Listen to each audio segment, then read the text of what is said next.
Olá, meu nome é Gabriele Neves Santos, eu sou integrante da turma 1 de administração do primeiro semestre de 2025. A arte contemporânea fala sobre o caso Enron, da ascensão meteórica à falência. Acredito que escolhi esse tema principalmente pela questão de ser o crime de colarinho branco mais difícil da história do FBI. Assim, que é interessante a visibilidade desse tema, é interessante dar visibilidade a esse tema, principalmente não só pelas questões da corrupção e as fraudes que envolvem, mas pelo o desconhecimento que ele tem aqui no Brasil, tendo em vista essa baixa tendência ao estudo generalizado e educação financeira aqui no Brasil. Então, acredito que seja interessante, assim como o estudo da história, que serve não só para compreender o passado, mas para não cometer os mesmos erros no futuro. A empresa Enron foi fundada em 1985 e tinha como principal segmento a questão da eletricidade, exploração, negociação, eletricidade renovável, banda larga, além de outros segmentos como a água e commodities. Um dos principais pontos da empresa era a sua valorização no mercado de ações norte-americano, tendo em vista o seu salto de receita extremamente exacerbado, tendo noção que em 1996 a empresa tinha uma receita de aproximadamente 13 milhões de dólares. E até 1999, esse saldo passou de 13 bilhões para 40 bilhões. E em mais um ano, em 2000, esse saldo passou de 40 milhões de dólares por receita para 100 milhões, o que é um valor que não só chama a atenção, como também supervaloriza a percepção e a imagem da empresa no mercado de investimentos.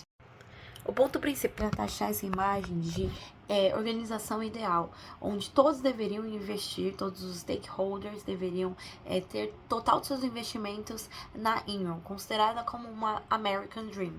Acontece apenas um ano, como mencionado. A questão foi por água abaixo, a empresa acabou sendo desmascarada por suas fraudes, pois todos esses valores de receita e de crescimentos eram fraudulados. Então, essa questão ocorreu em como, por exemplo, as ações que chegaram próximas a 90 dólares despencaram e passaram a valer centavos de dólar. Para que isso acontecesse, foi necessário certas estratégias. A operação Market to Market. A operação Market to Market e a questão do Fair Value Accounting são denominações do mercado contábil que falam sobre a valorização do ativo e como ele pode ser reconhecido no seu mercado atual. Assim, a Enron contabilizava esses valores sem mesmo que eles tivessem chegado totalmente nos seus caixas ou que mesmo tivessem garantia de que iriam chegar. Então, o que acontecia? Ocorria como o contrato com a locadora Blockbuster, que foi uma questão onde o contrato inicialmente parecia que iria render aproximadamente 200 bilhões de dólares, mas no caso o contrato foi quebrado pouco tempo depois, mas o valor já estava contabilizado nas contas, nas demonstrações bancárias da Enron. O que acontece com esses prejuízos que a Enron identificava? Porque o valor já havia sido imposto, mas os prejuízos não apareciam nas contas bancárias. Para isso, a Enron criou umas empresas de fachada, que eram chamadas de entidade de propósito específico. Essas questões, essas empresas, eram consideradas também subsidiárias. Elas foram criadas para limpar essa imagem da Enron, para digamos que terceirizar os seus prejuízos e deixar a empresa mãe com toda essa percepção de empresa ideal para investimento, empresa ideal do mercado. Então, essa questão foi principalmente montada para o balanço patrimonial acabar ocorrendo em equilíbrio, que é a necessidade inicial entre ativos e passivos. Assim, eram taxadas com nome de personagem. Então, a manipulação não se dava apenas com lucros, mas também com os débitos. Como dito por Haynes 2021, a empresa mãe Enron escondia os seus débitos, transferindo-os no papel para subsidiárias que pertenciam integralmente, várias que tinham inclusive nome de personagens de Star Wars, mas sem deixar de reconhecer o lucro percebido por essas subsidiárias, dando a impressão que a Enron estava muito melhor do que ela realmente estava, o que justifica todas as questões do porquê toda a sociedade, todas as organizações acreditavam nessa ideia de American Dream. Assim, se essas estratégias realmente ocorressem, foi necessária uma parceria externa. Qual parceria foi essa? A auditoria.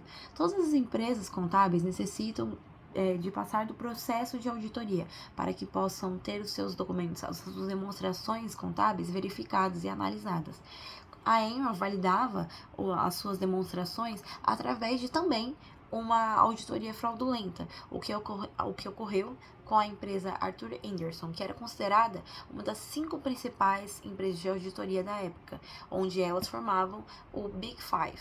Atualmente, esse reconhecimento de principais empresas é só estipulado em 4 empresas. Tanto quando a Enron quanto as empresas de auditoria foram à falência, e as consequências dos escândalos foram extremas. Por isso, irei resumir de forma extremamente breve.